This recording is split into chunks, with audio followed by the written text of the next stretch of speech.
نعطيك خبر مؤكد ورسمي.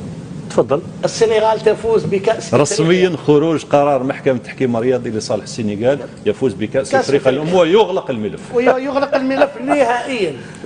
هاي ما عندهم وين يروحوا غدا. ألف مبروك للمنتخب السنغالي. ألف مبروك. ألف مبروك للمنتخب السنغالي. على ذهب عرقه داخل قضية الميدان. نعم أكيد. ذهب عرقه داخل قضية. لا شوف طاس، أنا يعجبني الطاس.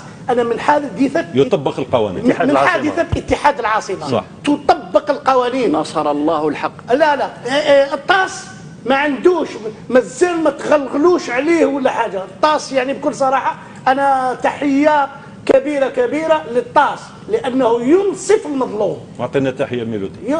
اسمع الميلودي هو اللي يجيب لنا تحية. اسمع حسين حبيت تقول شيء؟ لا خلاص على التحكيم هو قال محمد. كي يقول محمد لا غبار عليه خلاص. لا يعني أشياء